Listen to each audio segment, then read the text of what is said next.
quick. I've been trying that for half an hour. There's no muting me. There is no muting me. Denise, I'm so glad you're here. You're the adult in the conversation here. I love Denise. You too. I love you too, sir. I love you all. So it's great to be with you guys. Yep, absolutely. It's great to have everyone Absolutely, here. it goes together. So yeah, we are broadcasting live now. So we're gonna wait until we get more people funneling in here. Great to see everyone coming in. Bridget Melton, Dana Ali, Emily Bodie, welcome. Joe Bright, Joe DeSoto, John Tuisopo.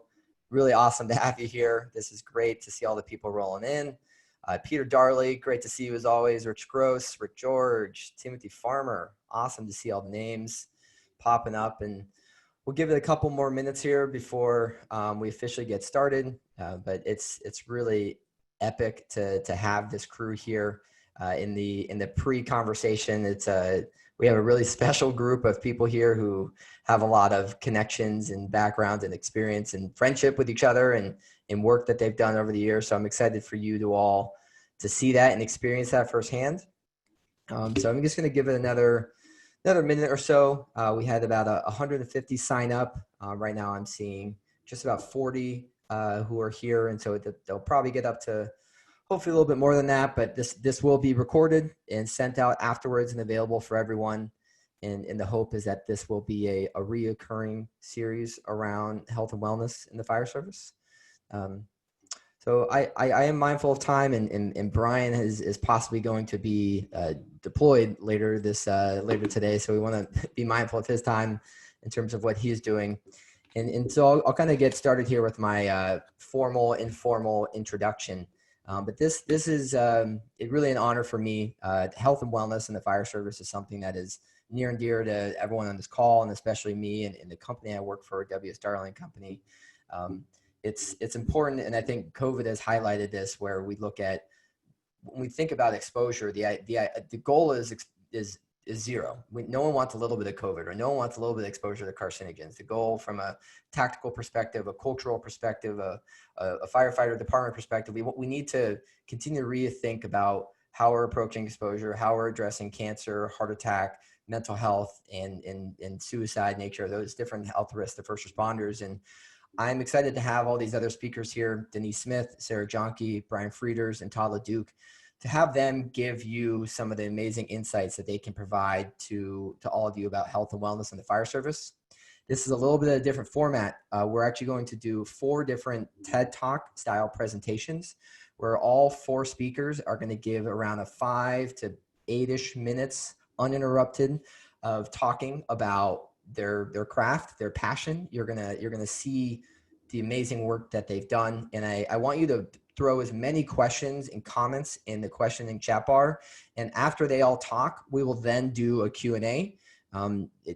There's a lot in this, and I don't even want to begin to try and dive into it myself. So I guess myself, my name is Kevin Sofin. I'm a business development manager at Darley. I helped create smartfirefighting.com, a community to help raise awareness in ideas around innovation in the fire service. So this is one of our many pieces of content we put out.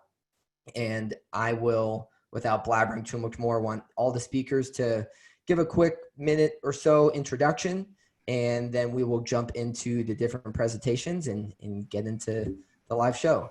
So Todd, if you want to start off with giving us a introduction of who you are and what you do, and then we'll go to Denise next. First of all, I want to say thanks to Darley Company, Paul, CEO, who I reached out and said this would be a wonderful thing for us to partner on for the betterment of the fire service. Just really embraced and see. So thank you, and thanks, Kevin, for all your work to put this together. As you mentioned, my name is Todd LeDuc. I'm a retired assistant chief after 30 years of service with the Broward County, Florida Fire Rescue Service. I've been blessed to be on the International Association of Fire Chiefs Board of Directors for the past 15 years and serve the membership of that organization. Also blessed to be part of the team with this group of fine friends and colleagues that work so hard to put together Surviving the Fire Service, a fire engineering book. And now I'm the Chief Strategy Officer for LifeScan Wellness Centers. It provides firefighter and law enforcement physicals across the country. So thanks for having us again. Thanks. And Denise? Yeah, good morning. I'm Denise Smith. I'm a professor of health and human physiological sciences at Skidmore College, where I also direct the First Responder Health and Safety Laboratory.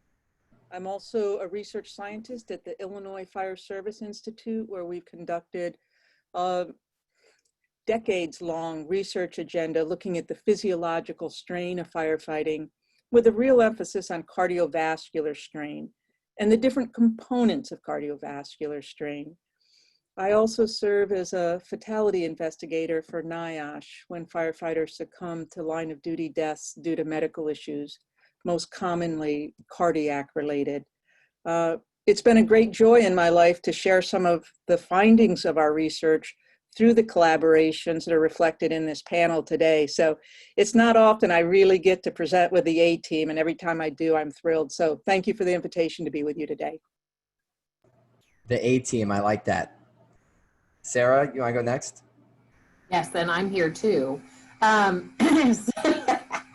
I'm Sarah Janke, and I'm the director of the Center for Fire Rescue and EMS Health Research. And like everyone else, just excited to be here. Been doing firefighter health research for a little over a decade, and just love working with the fire service, grew up around it. And so Dad still builds fire training towers. So love the folks that feels like being with family, and with, just like with family, you got to give everyone a hard time. So yeah, I love this team. I feel like we've got a lot together in the book, and in addition to the book, just like being able to get the message out there about health and wellness and kind of the key components. Everyone tells me I've cut too Pollyanna-ish about this, but I really feel like there's just been so much progress made in the last decade on health and wellness in the fire service. And there's just been this, like an increased awareness in the number of people that I see that like on the list here that are attending that I see in other avenues, like just being prophets on this topic is amazing. So excited to be here. Appreciate the support of Carly.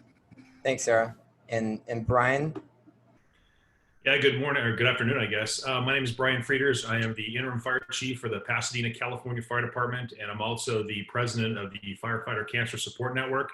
To me, and my colleagues have said this, it's a privilege to be here today, to be part of this group that has really done a lot of great work for cancer and wellness in the fire service. And, to be amongst people like Denise Smith and Sarah Janke, to me is, that's a privilege and an honor. I'm just a idiot firefighter, but I appreciate the fact that I'm able to be part of this.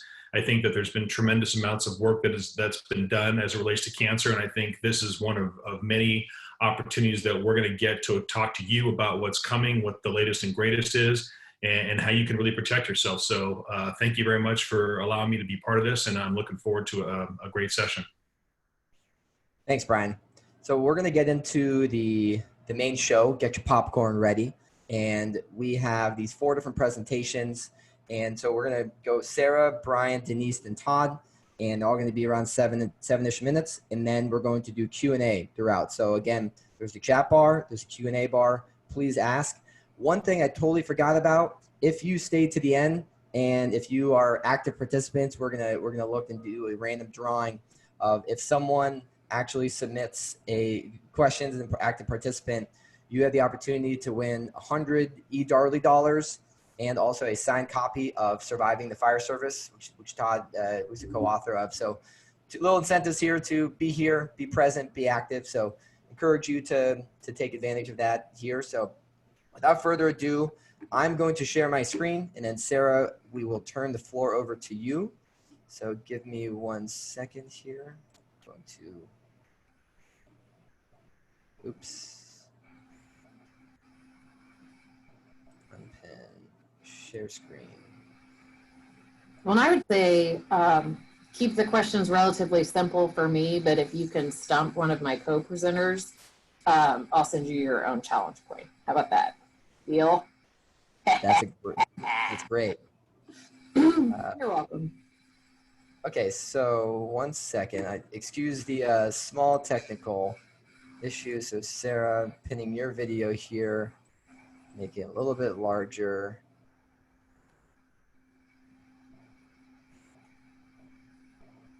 Okay. I can go ahead and start because I can tell you I'm going to talk about behavioral health in the fire service. So Yeah, I'm just going to, excuse me really quick. I apologize. I'm going to mute myself, and Sarah, the floor is.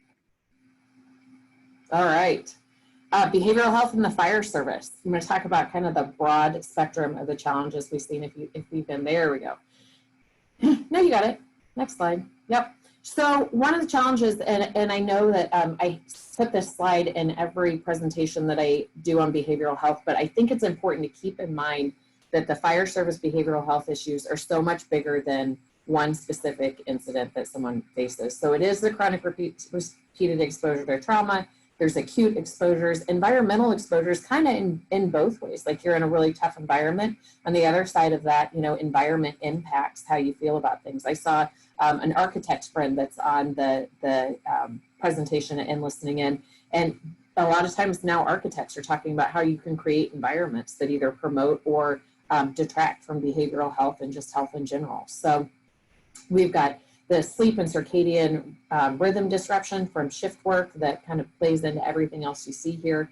You have the risk of injury and disability, and then also the impact of injury or disability. You know, we know that firefighters get injured on average about, you know, a third of firefighters are injured in some sort of injury each year, and that is a lot of stress. So we see a relationship between depression and anxiety and injury, in both directions.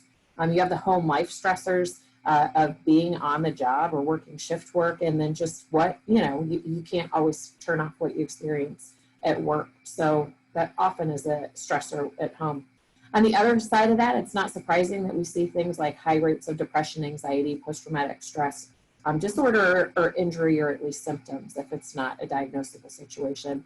Also not surprising that we see concern about suicidal ideation, substance use and abuse, both primarily alcohol. Tobacco use is relatively low in the fire service, but, or at least, well, I should say smoking is relatively low in the fire service, smokeless tobacco use is high.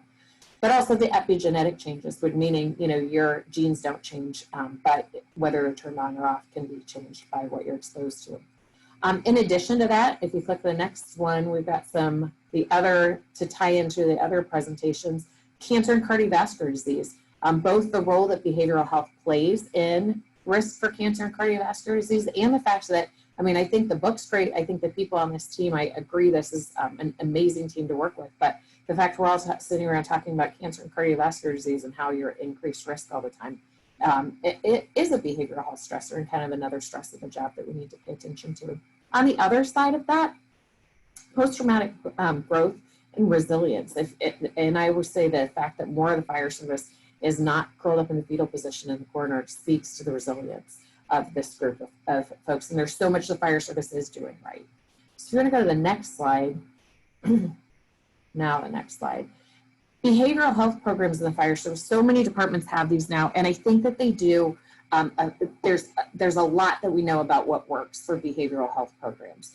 They definitely need to have buy-in from all directions, building peer teams and resources, identifying neighborhood or environmental and community resources for the fire service folks, regular interaction of the peer team. So they have the support of each other and they're not dealing with vicarious trauma, you know, really managing. I know with Brian and even the mentors with the Firefighter Cancer Support Network, you know, how do we provide support to those folks who are, you know, constantly on the front lines? Prospective hindsight, looking ahead and saying, if we have a major event, what do we want to make sure that we have in place for our on the behavioral health front? And then just having the ongoing evaluation and reevaluation. And I use this picture because it's Sob Hill up at in Colorado Springs, and it's a mile straight up of these like railroad ties that are stairs. And that point at the top is where you hit Sob Hill. And it's Sob Hill both because when you get there, you cry because you realize it's halfway up, but also because when you hit that point, you look up and you realize you're only halfway there. You're like, son of a bitch, I'm only halfway there. And that's what a behavioral health program is like. It's, you think you get to the end and all the things that you thought you needed in place, and you're only halfway there. Next slide. We do know there's a lot about the fire service that works really well. That kitchen table approach, the sitting around talking to each other about what's going on, the camaraderie, the dark humor, the social support and debriefing. The family support and sharing experiences, so that fire service identity, the tattoos and the, once you're in, you're kind of always in the fire service. You're part of the family, even once you retire out. The thing here I found on the internet: air tanks $100, turnout gear $1,500, knowing your brother has your back is priceless. It's not an accident that I put that on there, because these things all work so incredibly well as long as they do. But then when do they don't? But then sometimes they don't. So if you go to the next slide, we found those things work really well until they don't, and then things go really bad. And so this is kind of where I think the research is going on this, that we have identified what's worked well. When it doesn't, that meme about knowing your brother has your back, there are women in fire service.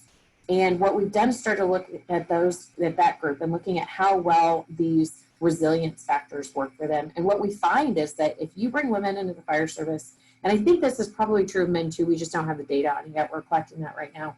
But if you look at women who were brought into the fire service on the job and treated well with respect and not with discrimination and harassment, they really track actually right on with what we see for rates of men in the fire service.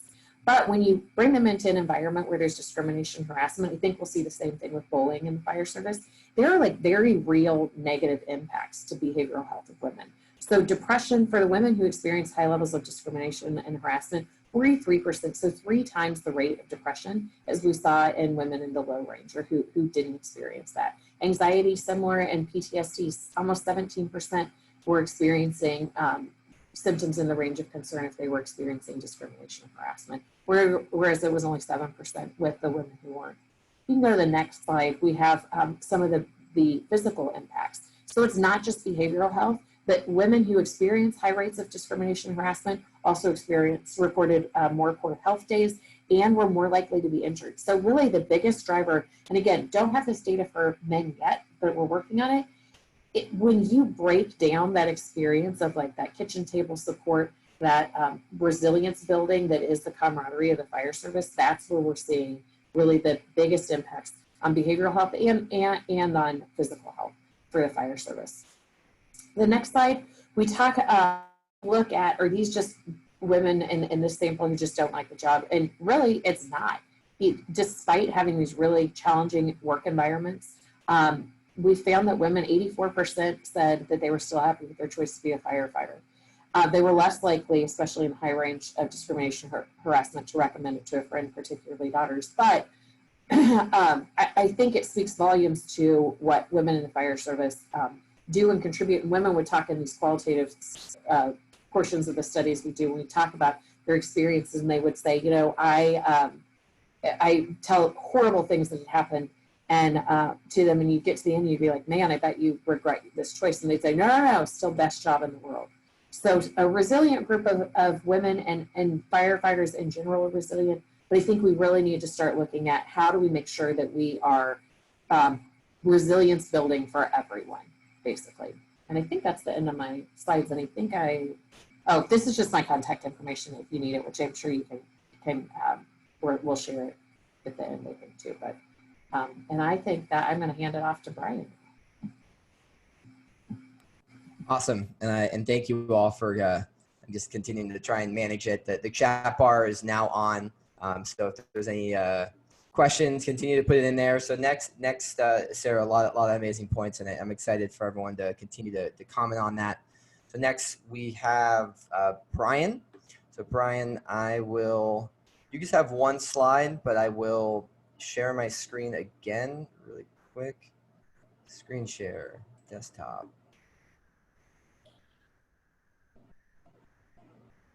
Oh, well, that's not working. 1 second, let me pull this up again. Look at that. Okay, anybody have any questions? Thank you very much for your time today. Just kidding. Say when, Kevin. You're good to go. And I might unshare and just pin your screen here after a little bit, so your face can show larger if possible. So, but you're good to go. Okay. I'm sure that makes Sarah so happy. Well, listen, thanks again for being here today. This is a fantastic group of people that have been assembled in front of you. And I think what we're talking about today is something we've been talking about for a very long time. And, you know, we've learned a lot about cancer in the fire service for the past 15 years. We've done a lot of research. We have some of the absolute best in the business that are looking at and trying to figure out why we have such a high proclivity of cancer in firefighters. And I think we've discovered a lot of really good, tangible, and relevant information. But we still have a lot more to learn. What I'm impressed with is the focus and the attention that everybody has gotten in recognizing that this is killing us. And the fact that 1 in 2 or 1 in 3 of us gets cancer at some point in our career continues to be an alarming issue. And I think all of us that have been involved in any capacity of dealing with this epidemic is trying to figure out, how do we mitigate this? You know, how do we reduce the risk for us? And the group that you have in this call and several others across the country are dedicating a lot of time and effort to make sure that we're researching everything possible to make firefighting as safe as it possibly can. You know, we have some of the, like I said, the best research facilities, some of the best research scientists, you know, the likes of Virginia Weaver, Jeff Burgess, you know, Sarah Janke, who's on this call. We have lots of people that are doing great work. And I think it's important for us to continue that. I think it's important for all of us to advocate for that and to support the efforts of those researchers that are trying their best to try to get the data they need to understand why cancer in the fire service remains such a prevalent issue. You know, over the past 15 years, the Firefighter Cancer Support Network has been directly involved in educating firefighters across the country and across the world, really. And we've published in 2013, we published our white paper that gave some really good practices. There was 11 recommendations that came from that white paper that the fire service has really embraced and has been utilizing for a long time. And from those, a lot more have stemmed, a lot more have been organically grown and sort of turned into some different language, but still the same principles. But those same 11 principles really are the foundation for how we've changed the attitude of cancer in the fire service. But what's really alarming to me is, despite all these things and despite all the statistics and despite all the research and despite everything else that we've seen, we still every single day, if you turn on social media, will look at folks being cavalier and doing stupid stuff. And for me, it's so frustrating. And for those of you that are on this call or on this Zoom that recognize, I'm sure you've had people that have died from cancer. You've seen the suffering, you've seen the pain, you've seen the despair that it brings to families, yet we still behave carelessly. And I just can't understand that. In the modern day fire service, not to be wearing an SCBA during overhaul or on a vehicle fire, that's suicide. That should have a behavioral reference, that they should be referred to EAP, because clearly they're suicidal.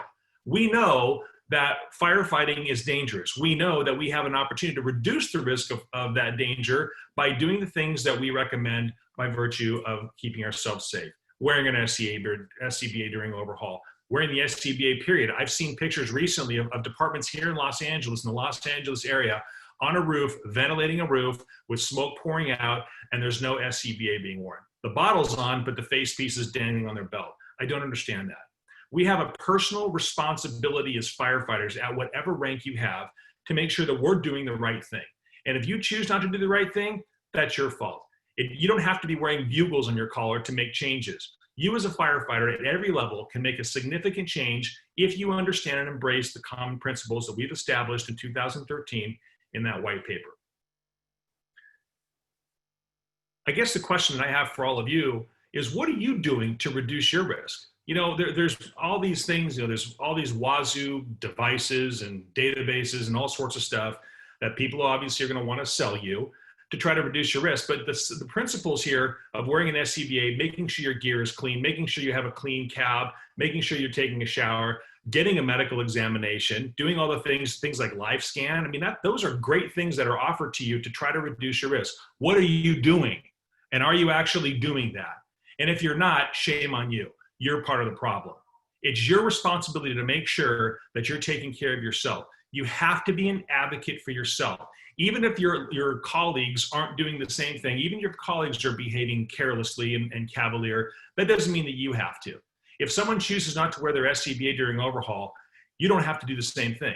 You have that choice, and I recommend that you use it.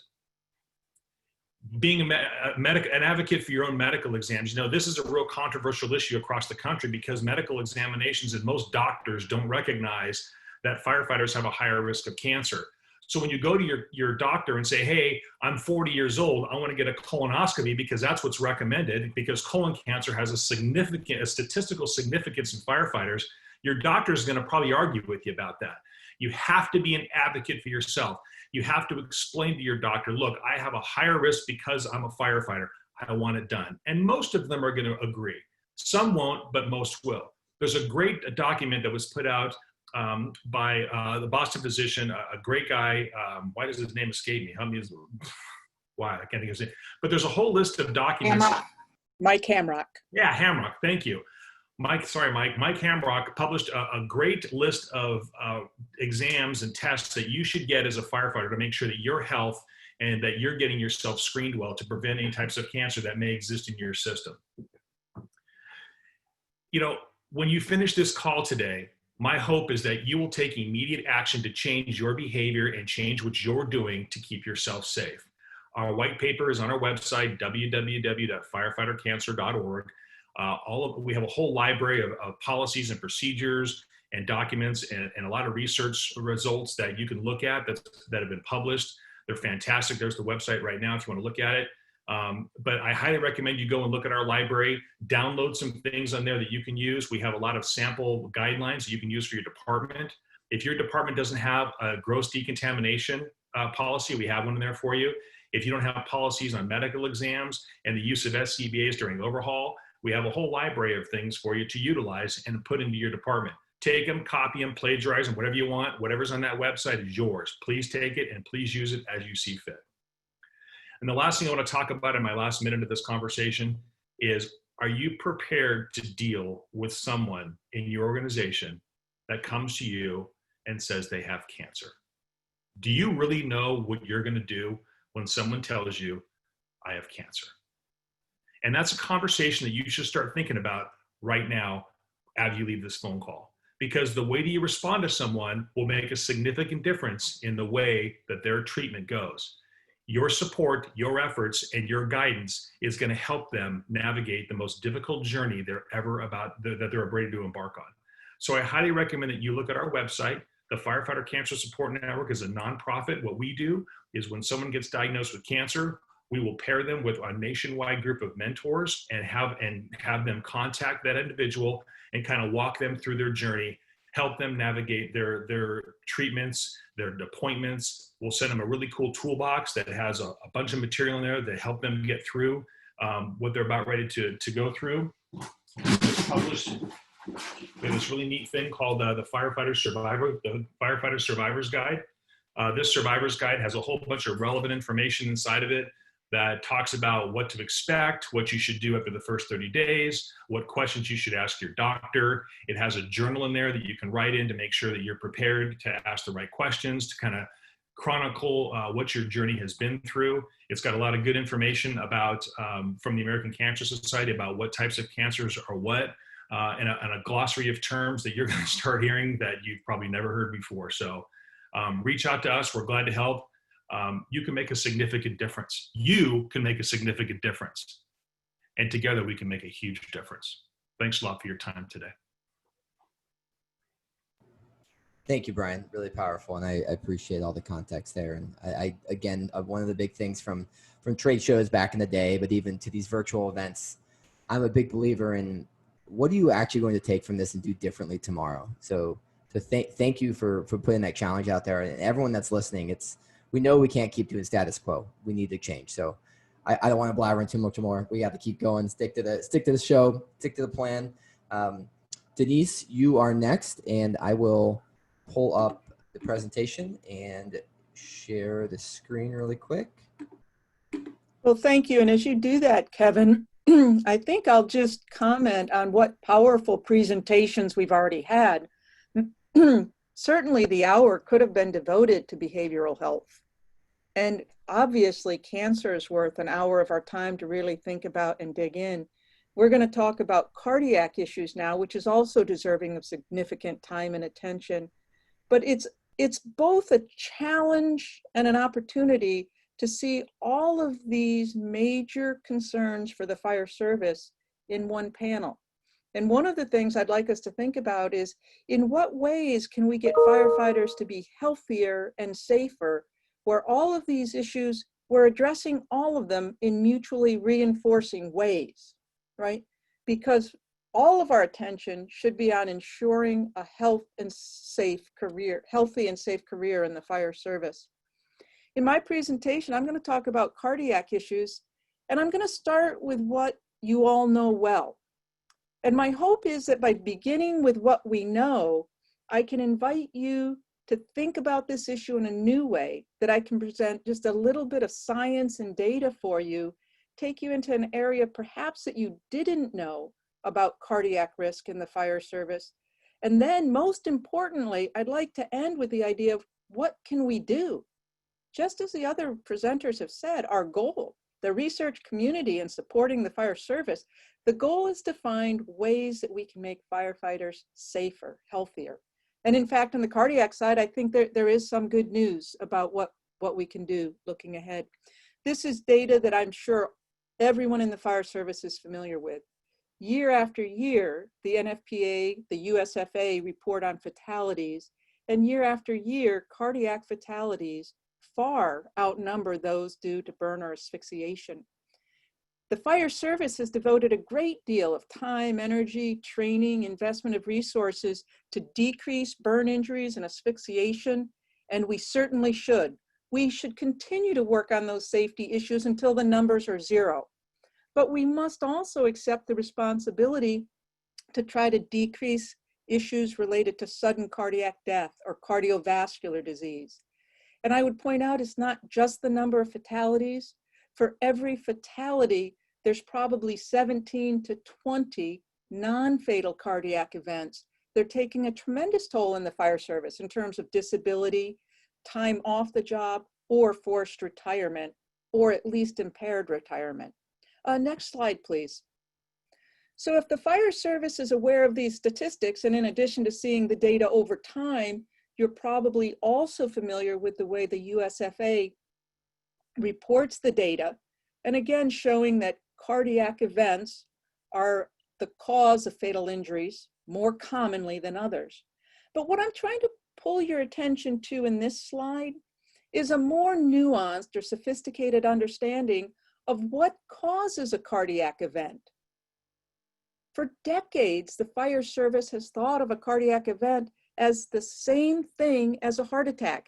And in fact, you see in this slide that the USFA reports these fatalities as due to heart attacks. But I want to ask a question. Do we know? Do we know that firefighters who succumb to cardiac events are dying due to a heart attack? If I could have the next slide, please. It's a little bit of a complicated slide, but if I could first draw your attention to the bottom portion of the slide. I think this will immediately make sense to many of you who are also serving in EMS. In fact, sudden cardiac death can be the result either of plaque rupture that leads to a blood clot and a heart attack, what we typically think of, or just as likely, it could also be due to an arrhythmia, an electrical conduction problem, an arrhythmia that leads to sudden cardiac arrest, where the heart stops beating and leads to sudden cardiac death. Now, pathophysiologically, this is complex because they're interrelated. But I do want to get in our mind that not all cardiac fatalities are due to a heart attack, and that may have implications because it affects what we might be looking for in a medical exam. So now give me just one moment to walk through this slide. Firefighting has multiple stressors, and several of the speakers have discussed this already. When you think about firefighting, there's all sorts of challenges, physiological stressors, whether it's the adrenaline, the physical arduous work you're doing, the environment in which you're doing it, the emotional concerns, psychological concerns. That's all mediated by the type of work and individual characteristics. But in all of us, firefighting work leads to tremendous cardiovascular strain. Not only does heart rate go up, but the vessels themselves get stiffer. Blood flow increases. There's evidence that we don't get as much blood flow to the heart. the blood becomes more viscous and more prone to form a blood clot. But despite all of this, most people, as shown in the green box, most people recover from firefighting without any untoward event. You might be tired, you might be fatigued, you might feel like you got your butt kicked or your legs are wooey, but with some rest, recovery, hydration, you do recover. But in at-risk individuals, people who are vulnerable or susceptible, the cardiovascular responses, the body's own response to the stress of firefighting, can be enough to trigger a cardiac event. And what our research team has been trying to figure out is what type of a person, what underlying characteristics of an individual increase the risk for a sudden cardiac event. Is it because the individual has coronary heart disease? And coronary heart disease is also called coronary artery disease. You may have heard it termed that way, or atherosclerosis. Coronary heart disease is that plaque that builds up in the arteries and is prone to rupture and form a blood clot. But remember, we also talked about the cardiac arrest. And you know this, there can be an arrhythmia that causes the heart to stop beating or stop beating effectively. Ventricular fibrillation might be what comes to your mind. But what causes that to happen? What are the risks for that? One of the most profound risks for cardiac arrest is actually a structurally enlarged heart, a heart that has been damaged by disease progress to the point that it's actually increased in size. It's larger, thicker, and heavier. Sometimes we call that cardiomegaly or left ventricular hypertrophy. So a structurally enlarged heart increases your risk of cardiac arrest. So that's all a theoretical model that we put together. Certainly the center, the cardiovascular responses we have documented with research. But more recently, if we could advance the slide, Kevin. More recently, the group at Skidmore College worked with the National Fallen Firefighters Foundation. And they actually helped us obtain autopsy records on every firefighter who's died in the line of duty for the last 20 years if the autopsy records were available. And we asked that question, well, what does the heart look like? Like really, what was it's called the underlying substrate, but what was the underlying pathology, the pathoanatomic structure of the heart? And remember, if heart attacks are the cause of death, then we would expect to see basically coronary heart disease, atherosclerosis. But you see that red slice of the pie? Only 7% of the firefighters who died due to cardiac events had only coronary heart disease, really challenging our notion that the vast majority of these deaths are due to heart attacks. Now, also shown in yellow, only 6% of the deaths had an enlarged heart, but no other problem. The main takeaway from this, and it's very important for the fire service, 80%. We did 2 studies. In one study, it was just below 80%. Another is just above 80%. 80% of the firefighters who died due to cardiac issues had evidence both of plaque in their arteries, of coronary heart disease, and of a structurally enlarged or damaged heart. And so this leads me to believe that the fire service needs to be thinking about identifying both atherosclerosis or coronary heart disease, risk factors for coronary heart disease, and cardiomegaly. Kevin, could we have the next slide, please? Again, another somewhat complicated slide, and I don't want to go through all of it. It's enough to acknowledge the complexity and to orient ourselves. The yellow arrow along the bottom is saying, we know that cardiovascular disease progresses over many years. This doesn't happen in a year or two. This happens over decades. Our red triangle there is showing, yes, we know that firefighting can be a trigger, that you're more likely to suffer a sudden cardiac event after strenuous firefighting than after sitting at the station and doing nothing, right? But that intersection of what is it about the individual, which individuals are at risk when they fight a fire, right? Because not everyone is going to suffer a cardiac event after they're fighting a fire. only the at-risk individual. So now please draw your attention to that area within the circle, that beautiful pink circle I have there. The green medical box orients us to what we typically look for in a medical evaluation. These are risk factors, medical risk factors that increase the likelihood that you're going to have coronary heart disease or something like it, or left ventricular hypertrophy. So these are risk factors, and all of you who are getting a medical evaluation, and I hope it's everyone on this call, you're accustomed to having your blood pressure measured. You know about measuring blood glucose and blood lipids and looking at a healthy body composition. But this tells us about risk in a group. These risk factors tell us about increased risk in a group. What we really want to know is, in the white boxes, is there known coronary heart disease or the equivalent? In other words, if you have atherosclerosis in the legs, claudication, or a stroke, you can have atherosclerosis elsewhere. Or if you have left ventricular hypertrophy or cardiomegaly. But in the past, we have relied on those predictors rather than on measured disease. Could we please advance, Kevin?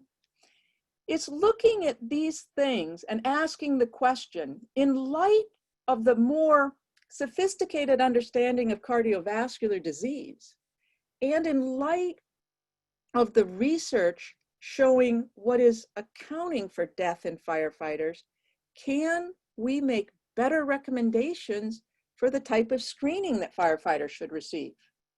And again, one of our recent projects was pulling together a group of medical, we call it a medical advisory team. And I'm pleased to say, of course, that Todd LeDuc and Sarah Janke were on that medical advisory team and on this Better Heart project, trying to find these recommendations.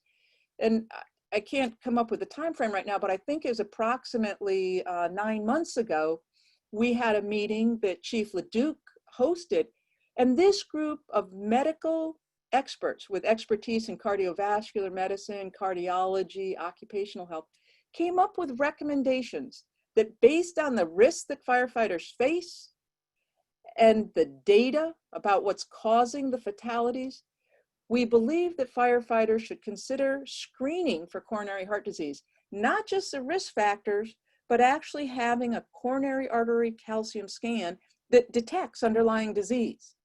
It's not enough to say that if you're overweight, you have an increased risk. Let's go see if you have atherosclerosis in the coronary arteries.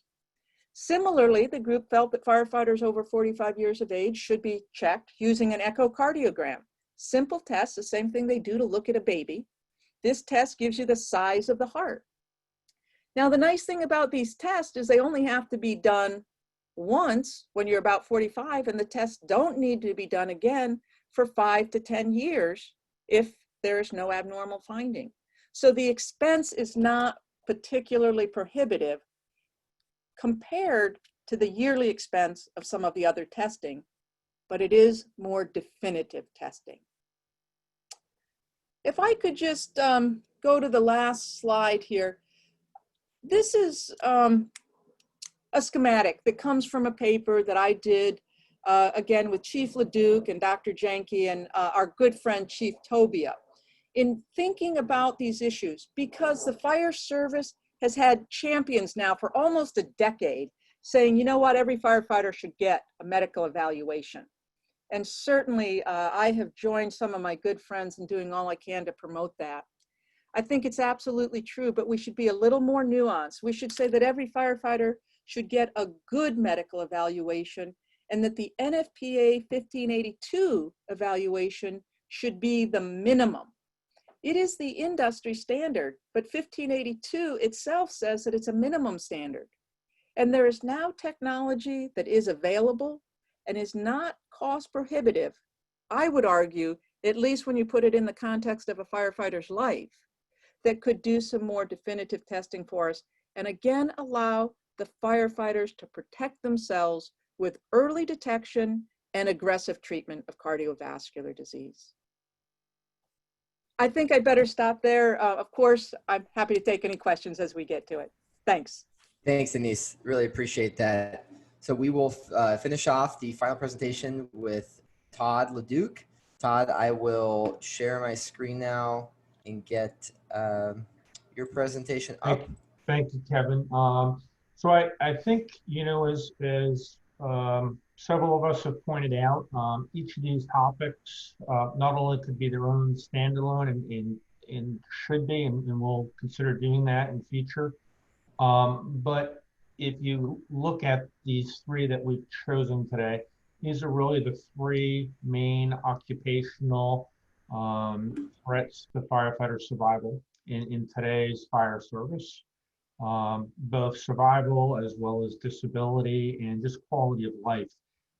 So a number of the presenters touched on this, and I'm going to kind of go fairly quickly just to underscore the importance. But each of the three have well-validated, evidence-based screening tools for detection. And as Denise just pointed out, and some of these are evolving rapidly, and cardiac being in one area. But I just wanted to put this up. I selected cancer probably because based on what we know numbers-wise, this may be the MAC daddy, if you will, be of overall firefighter health threat. We're still learning more from the cancer registry will tell us a clearer picture. But this really applies to each disease process, whether we're talking about cardiac events, behavioral health, or cancer. You can look at early detection of a cancer if it's located within the primary site of origin and is found at that site prior to its spreading. Survival, and these are just 4 cancers that demonstrate colon, prostate, breast, and bowel, all common in firefighters. Have close to somewhere between 90 and 100% survival rate if we're able to detect it early. If we look at beyond primary site of origin, that means the cancer spread into the lymph nodes, into the circulatory system and other organs. That survival rate drops precipitously down in many cases to single digits. So can't underscore the importance of comprehensive annual early detection physicals. Next slide, Kevin, please. And this is the RAND Corporation, which did a financial impact of early detection. I always hear from folks it's too expensive to do physicals. We have a great survivor story at LifeScan out at Spring, Texas, and the driver engineer says, for the cost of the Class A dress uniform that it would have cost to bury me in, an annual occupational physical would have saved my life. And it's so compelling, but we know that not only is survival better with early detection, but it saves money as well. So one early detection fine pays probably likely for your entire department's annual physical for the year. Next slide, Kevin. I just want to touch on each of the presenters mentioned the importance of an annual physical. We've still got work to do. Brian was so passionate with a call to action. I want to do the same thing, a call to arms for the fire service.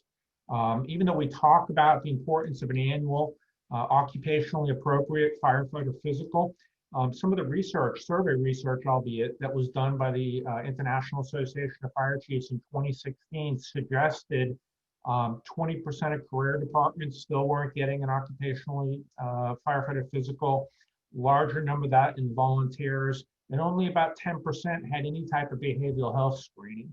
The importance that Denise just talked about adding cardiac echo or ultrasound and calcification scoring just really it is evolving that, again, the NFPA is really that minimum level. So I just wanted, this is my own department, a department that up until a decade ago was not doing annual medical exams.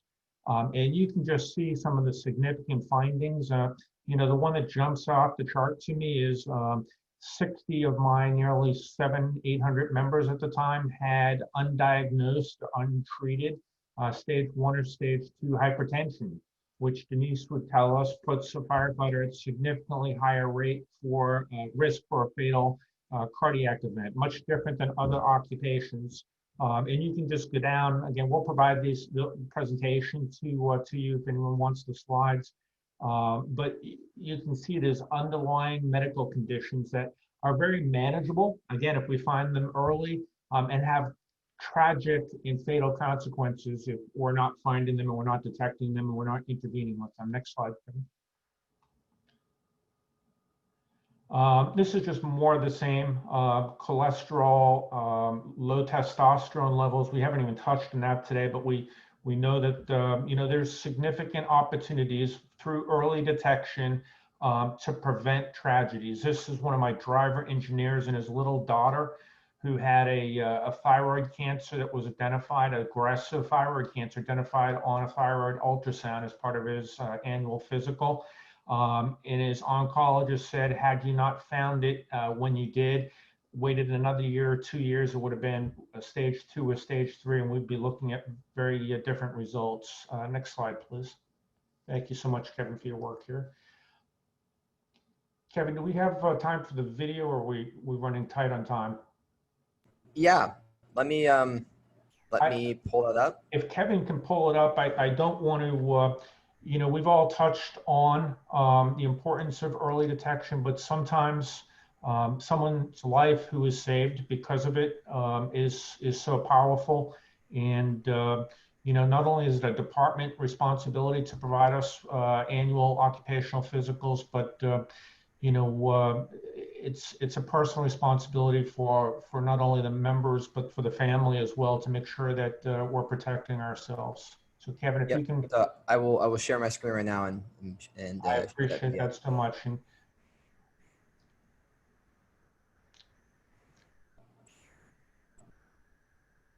2018, my wife and I went to the Metro conference. 2018, my wife and I went to the Metro conference in San Antonio, and we got a complimentary life scan, and it subsequently found a spot on one of my kidneys. They gave me all the information I needed to go back to my primary health care doctor. He was a little skeptical, and I was still of the mindset of there's nothing wrong with me. And he said, let's do a CT scan. You hear cancer, but cancer is always somebody else. So when they tell you that you have cancer, it's really a shock to you. We're just starting to scratch the surface of some of the things we're exposed to, and that the lag measure is that we find out these things after the damage is done. And so being proactive in it, in both the prevention and the detection parts of cancer is very important. We've done a lot of changes in the 3 years that I've been the chief. The most feedback I've gotten from our firefighters was this life scan. I've gotten more emails, texts, and calls thanking me. Gives somebody a great peace of mind to walk out of there knowing that, hey, from everything, this is a 3-hour test that they've checked. They've turned me inside out. They've checked everything they can check, and I feel really good about myself. So that's what we're here. I hope somebody get the test done, and maybe they find something early. I know in our department, I know for a fact that I know of 10 firefighters that are going to subsequent testing, and they have called me and said, hey, I'm very appreciative. They're saying I may have saved their lives, but life scan and the situation is what has done it. It's like family to me, so their health is of utmost importance. My job is to send them home safe, just like they came to work. They need to go home just as safe. Life scan, this is what they do. This is what they are in the business of detecting firefighter health, cancer, those type of things. So they were in tune with what firefighters do and the lifestyle that we have. And so they looked at the medical side of it through that lens. There's no doubt that life scan saved my life. By that complimentary scan and the subsequent treatment I received, that's the reason I'm here today. So I'm spreading the message, and we're putting this to good practice, and not only within our department, but I talk to chiefs from all over the Southeast and all over the country on a regular basis and tell them what we're doing, and they're following suit. So just to wrap up, I mean, not only a cancer survivor from an occupational early detection physical, but as chief of the Mobile, Alabama Fire Department, someone that made sure his members were having annual occupational early detection physicals. So we're going to open it up to questions, I know, but I know each presenter was so compelling on the challenges that we face in each of the different areas of our health.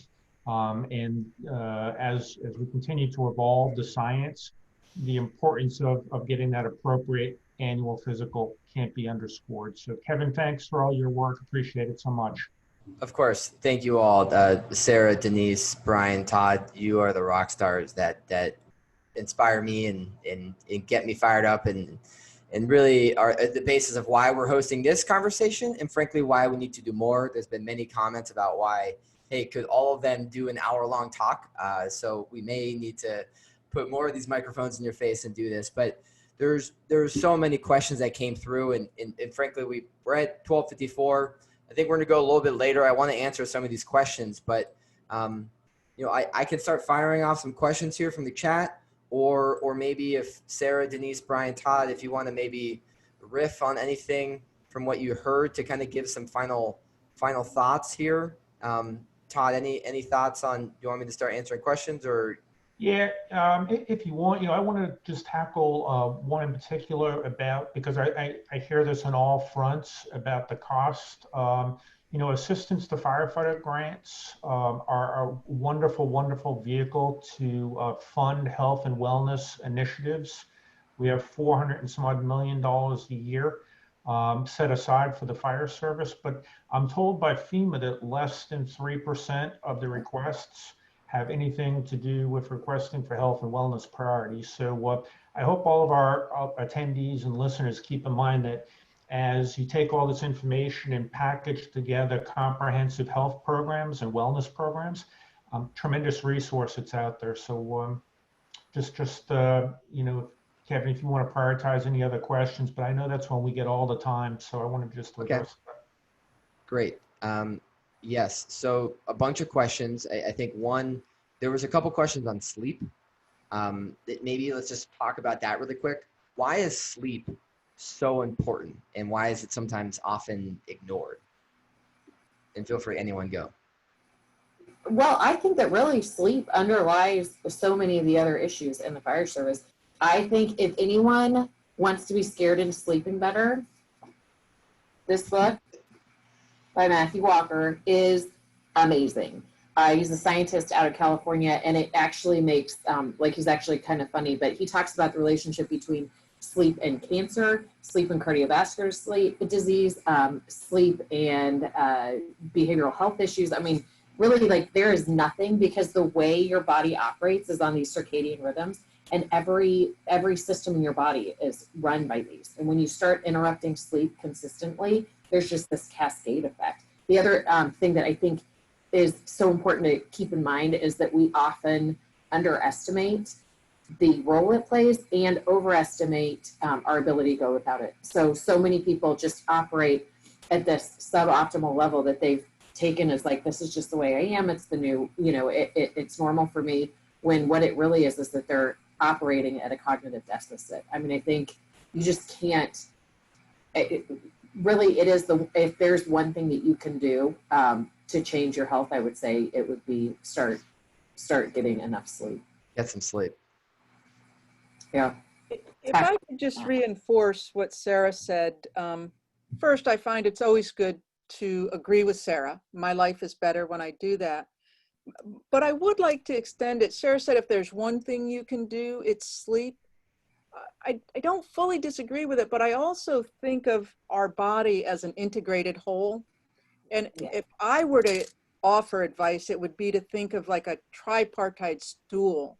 It must be fitness, nutrition, and sleep. If any one of those are deficient, you will not be operating optimally, and you will be at increased risk for all of the things we've talked about today. I liked the part where Denise said she doesn't ever disagree with me. Sarah is always right. I like that. Fitness, nutrition, sleep. It's a three tri stool, and you need all important, all of them. That was one of those scientist big words. I don't even know what that means. But yeah, I was I don't know what to say here. Just on the teleprompter. I got a whole new vocabulary by hanging around these three. I'm like, wow, I have a whole new vocabulary now. This is good. Yeah, if I can, Kevin, just for a minute, just chime in on a couple of comments. John Tuiasosopo out of San Francisco, thanks for your comments. And then Rich, a couple of the questions are related to, the the influence that firefighters have over each other and that peer-to-peer support. And I think it's a really important thing to mention, and Sarah touched on it in her presentation, but there really is value in exploring that, because I remember coming on the job as a brand new person, you look up to the individual who's your senior firefighter. And I think that we have sort of taken for granted what influence that really has, both positive and negative. And I think it's really important for us to recognize that you can have an influence just because it's not in a department directive, because your captain or your officer isn't telling you to do something. That whole mentoring piece of new firefighters from their peers really has an effect on someone's career and really can make a significant difference in the way they operate in the future. And I think it's important for us to recognize that. And I know Rich's comment about, how do you get organizations to accept the fact that things like gross decon are necessary, or having a cab that has a limited amount of carcinogens in it from their gear? How do you convince people of that? And that's a very difficult question. And I think that, for organizations that are suffering and struggling from that, I think it's having a conversation with this group and, the Surviving the Fire Service group. We've been on the road several times talking about those very issues, amongst the other things you heard today. I know the NFFF and the First Responder Center for Excellence, Ed Kleem and his group have a whole group, a cadre of folks that'll go around and come to you essentially for free and address these issues with your organizations and try to import some best practices and offer some suggestions on how to improve what you're doing. The unfortunate thing is nobody really wants to talk about cancer risk reduction until one of their members gets it. And then it becomes a big issue. So common sense would tell you that perhaps maybe we should talk about this now and try to prevent one of your members from getting cancer and use that as a platform for change. And we've done that. And I think I've seen that happen all over the country and in Canada for that matter. So maybe that's the approach is, we know that the numbers aren't lying. The research has been done. It's very well established that there's a significant risk. And by reducing some of our cavalier and stupid behavior, perhaps we can make that big change so that you don't get that diagnosis of cancer. And I'm happy to reach out. My contact information, I'm sure, Kevin, you'll share with everybody, but I'm happy to come and talk to your organization and your chiefs about what they're doing so they don't continue to be knuckleheads and just ignore this issue. Thanks. Thank you. And from an outsider that's working inside the industry and continuing to learn from people like yourself, it seems like one of the biggest things that I hear is that taking an approach to health and wellness in the fire service isn't rocket science. It's a lot of small things. It's part cultural, top down, and then it's also you as the individual need to make an initiative and effort. So what would you all say to the individual firefighter or the fire captain or the fire chief about if you are not doing anything, where do you start? I know you've talked about it a little bit, but what maybe give us a word of wisdom, a word of fear, and maybe some action items on how you can get started to actually implement some of these best practices that you've all talked about. Well, I'll start, if I may. The first statement you can make to someone is our culture and our behavior is what's killing us. There's no question about that. There are things that are out of our control as we enter in IDLH environments that we are susceptible to. And that's just, there's no way to avoid that. And I think with the advent of some of the PPE design and some of the, we've talked about medical screening, both cardiovascular and cancer, we're making a significant change in that. But it's never going to be 100% mitigation of the risks. But when you see somebody, like I said earlier, that's not wearing an SCBA at a vehicle fire, there's just no comments. There's nothing that makes any sense with that. So I think it's really an opportunity for anybody in an organization to kind of take a real scholarly look at what they're doing and scrutinize every practice from overhaul to interior operations to rehabilitation to, like we talked about, sleep. Are we getting enough sleep? Are we inundating our crews by doing, public education and other things that are outside of emergency response that are not allowing our crews to get adequate rest? We're launching strike teams up and down the state, and we have for the last 2 months. They're not getting adequate rest. I know that for a fact. They're turning around and going right back after they get home. So there's a lot of things that an department can look at, and where to start is the basics. What are you doing for overhaul? What are you doing to clean your gear? Is your PPE that's hanging in the rack in your apparatus bay right now getting diesel exposure from exhaust? Do you have a diesel exhaust capture system? Let's start with that. Do you have some sort of a turn on maintenance program? Are you forcing your people to take a shower after a significant exposure to IDLH environments? Those are basics. And all those recommendations are found in our 2013 white paper, which you can download from our website, along with a lot of the research studies that Dave Daniels and Grace LeMasters, Kenny Fenn at a CDC, and NIAS is doing. I mean, there's a ton of research out there that you can look at and say, wow, we're really screwing this up. We need to fix some stuff. And they're things that don't cost anything. That's what's amazing, is the cost of these things, for the most part, is zero. So then you have to if you get flack for that, ask your superiors, how much is your life worth to you? How much is it going to cost me to protect myself? And that's where you start, my opinion. I would jump in if I could, just to say that my simple answer before is my same answer now. And although it's a simple answer, it has the potential to have a profound effect. It's not just what's happening on the fire ground as firefighters do their work, as Brian just so eloquently described for us, but the firefighters' own health and wellness, the things that are under their control, are incredibly important. I spoke about cardiovascular disease, but let me join my brother and talk a little bit about cancer risk. If you are physically fit, physical fitness decreases your risk of cancer by approximately 30%, right? If you want a place to start right there. Proper nutrition can decrease your risk, probably another 15 to 20% on top of that. So physical fitness has a profound effect on your cardiovascular risk. It has a profound effect on your cancer risk. It is certainly related to behavioral health issues. So physical fitness is one of the first things you can do if you want to keep yourself and your crew and the people that you love in the service safe. Proper nutrition goes right along with that. When you say, hey guys, let's have salmon for dinner tonight, right? These are things that we can do. They're relatively small steps. And again, they do not take a great investment of money.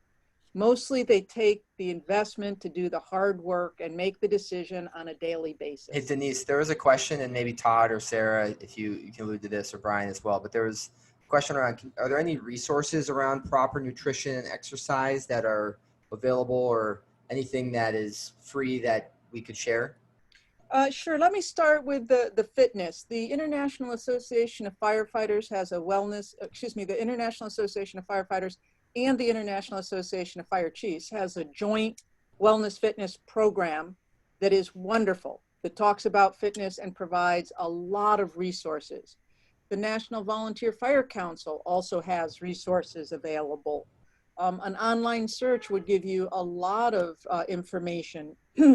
One of our dear friends has written a book on functional fitness in the fire service for people who are a little more advanced and looking to take the next step. There's a little less available around nutrition, but it's still there. There's a healthy eating guide from the National Volunteer Fire Council. Stefanos Kales has done a great deal of research and made a publicly available website on the Mediterranean diet to support firefighters. There's recipes to make at home. And there are also good ideas for good cooking at the firehouse, because we know that's an important part of the camaraderie and taking care of each other. So we're not asking people to eat things that they don't want to eat, but good, healthy cooking in the fire service. Thank you. Hey, Kevin, I might add to, not to shamelessly put a plug in for our Surviving the Fire Service fire engineering book. But several of the comments from attendees today talked about doing a deeper dive into each of these areas. So most of the one we've touched on, nutrition, physical fitness, behavioral health, cardiac, all the presenters today, and then many more have actual lengthy chapters that list a lot of the resources and things. And I just wanted to add to, it's been my experience, and I'm sure my colleagues have found the same, that, firefighters want to do the right thing for the department, for the service, for themselves.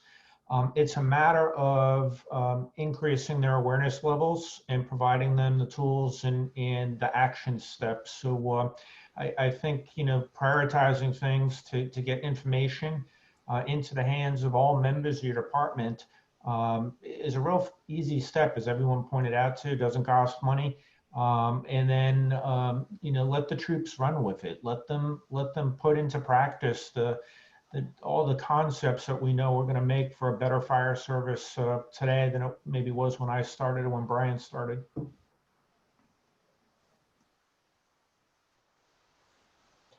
Thanks, Todd. All right, so we are past. There are a couple more questions, and maybe they're specific. And you feel free to peel off here. We still have a good amount of people that are listening, so we're going to keep going, maybe for another 10 minutes or so. Questions I see here in the chat. What are where was it? There was sorry, I lost it for a second. The one is this is probably maybe for Denise, and there maybe two-part question. One, does coronated calcium scan, how does that come into play? Is one, and then the other. Maybe start with that, Denise, if you want to touch on, or anyone on that one quick, and then I'll find the other question.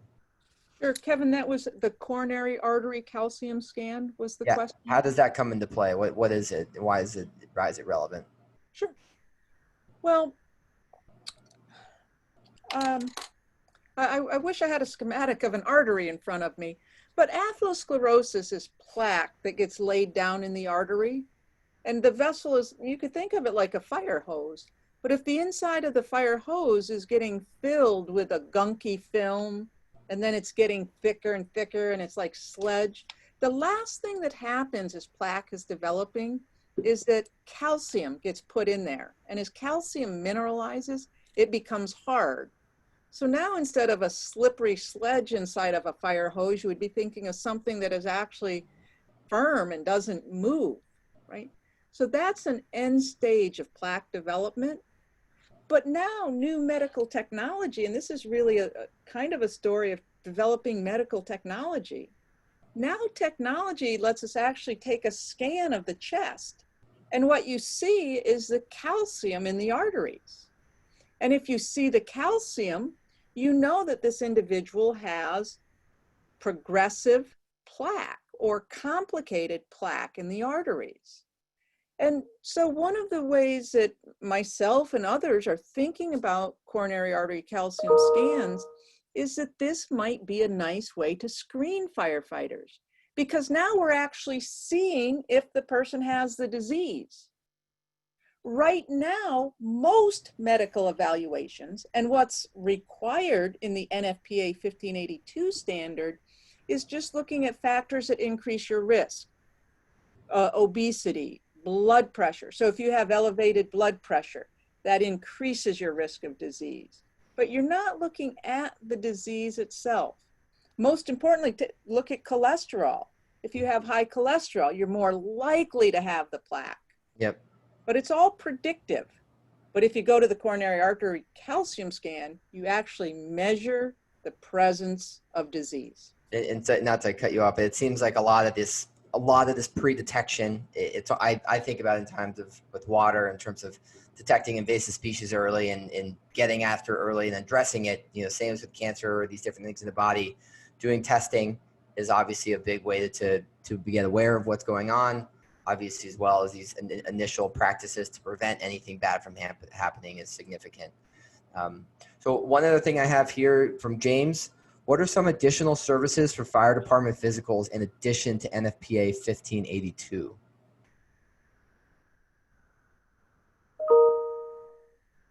Well, let me start with that, and let me disclose my perspective on this. I sit on the NFPA 1582 committee, right? So everyone should know that. It's a consensus committee.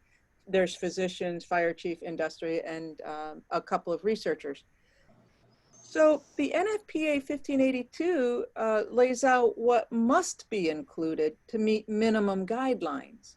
But departments can choose to do anything beyond that they or a medical advisory team or the physician working with them recommends. So for instance, I'm aware of some people who are measuring testosterone, which provides valuable insights about cardiovascular risk. Some people are looking at thyroid stimulating hormone, I know some people are looking at newer measures like high sensitivity C-reactive protein, trying to get a sense of what's happening with sustained inflammation. And this is all valuable. The problem is when you step out of the NFPA 1582 circle, you have less guidance. There's very little that is sustained out there to tell you what to do.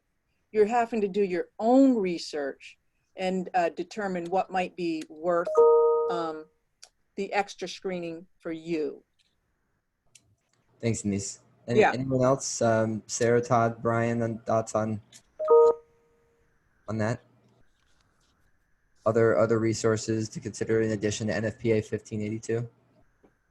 No, I think the Denise- NFPA 1582 really is that really is the benchmark. I think that, but and as Todd articulated earlier, 1582 is comprehensive, but I think that there are also additional things. The life scan is another good example of people that are doing stuff ahead of time, just as a preventative measure. Some people agree, some people don't, but I think there are other methods, there are other things available. I think oftentimes you go to the trade shows, you'll see the carotid artery scans, you'll see a lot of people are doing those for free just to demonstrate those. I think that there's a lot of opportunity and a lot of technology available now that's not quite as invasive and not quite as risky as some of the previous ones, like CT scans, et cetera, that are available to folks. So I encourage you, Todd's a good resource for that stuff. He's got a lot of information, a lot of good details on what's available to kind of help supplement your standard 1582 exam. And I think it's a good idea to kind of look into those and see what your organization is willing to put forth to try to assist with that. Brian just made a great point, and I'd like to just add real quickly, and I think one area is, and we've got two tremendous research talents in the country, and I think they would agree with me that some of this research on firefighter health is evolving so quickly that it's important that whoever is providing your annual firefighter physicals, that they be someone that is very attuned to the firefighter health research and the evolving research on whether it's cancer, behavioral health, the cardiovascular front that Denise has touched on today. Because for your average, even in internal medicine or even occupational health, it's hard to keep up with all the different areas and professions that sometimes you see as a provider. So I hate to say it, but firefighter occupational health is very unique and very specific to the environments we face and operate in. So that's just something to consider for your making sure that everyone's getting a very thorough and comprehensive annual early detection approach. Well said. So I want to be mindful of time here. We're 17 minutes over. I figured this was going to go long. Frankly, we need to do more of these, and we will do more of these. But I want to give everyone one final mic drop opportunity to just give us 1 to 20 minutes. No, I'm kidding. Probably like 1 to 2 minutes would be preferred, uninterrupted, or interrupt each other because you're all best friends here, on something. A final thought, final message. So if you want to just go around the horn here, maybe Sarah, if you want to start with giving us a kind of final takeaway here. I think my mic drop is just don't underestimate the power you have over the people that you work with. I think don't underestimate the power of positive peer pressure on these health behaviors, on the physical side, on the mental side. I mean, there is so much power in that family relationship that goes on in the fire service. So, my favorite quote I heard when I first started this research was, when we hit the fire ground, your risk factors become my risk. And in so many ways, the answer to this is just starting a conversation. So start the conversation, be honest about what you're facing, and make a change. Well said. Love it. I didn't have a mic. That's a pen drop, not a mic Yeah, drop. pen drop, mic drop. You could just literally, I'll draw my microphone for you. Brian, if you want to go next, please. Yeah, it's real simple. We've talked about this for 15 years. Now it's time to start doing something. We can talk, and we're going to continue to talk about it forever, obviously. but it's time to stop talking and make some differences. You know what you can do. I gave you some resources. I gave you some ideas on what to do. Stop talking about it. Just go do it. It's that simple. Fantastic. Thank you. Denise? I'd like to end with a thank you for being with us. All of you who are on the call are here because you care about firefighter health and safety. And I suspect you're already leading the charge in your department. I hope you found some things here that are helpful. And I hope you found the courage to say more, push harder, and accept the challenges from my colleagues here. But mostly thanks for all you are doing. We hope we see you on another webinar or at another trade show soon. Thanks, Denise. And Todd, to finish us out here. Absolutely. First, I want to wish our dear friend and colleague, Chief Frieders, safe travels if he soon to be later today is deployed to the wildfires in California. You're in our thoughts and prayers. But just to echo, I mean, I hate to be cliche, but I'll echo with a short mic drop of just do it. And I say that because, you know, Denise and others have alluded to, by virtue of you all being here and interested in this topic and embracing it, you're leaders in the fire service, and it's those champions. I think Brian mentioned, regardless of the rank on your collar, you're a champion and a leader, whether formal, informal, at every level. And the information is all out there. Sometimes it's a challenge to pull it all together, but a ton of resources today and that have been worked on by a lot of organizations that are available. So start implementing, put them into practice, stay safe, and thanks for your service. And again, thanks to Darley for partnering on this, and we look forward to doing this on a regular basis. Me too, Todd. And Todd, Sarah, Denise, Brian, it really was a fun experience before, during, and now hopefully after this conversation. And I want to, on behalf of all the listeners, Darley, Smart Firefighting, and the whole fire community, thank you. Really, your work is inspiring. And to everyone listening, be a force multiplier. Do something about what you heard today. Reach out to us. Everyone else on this call is busy, but I can guarantee if you reach out to them with something, they'll probably respond, especially if you reach out on LinkedIn. So thanks again. I hope you all have a great day. We want to hear about more what you want to listen to. So let me know, and God bless. Stay safe. Much love.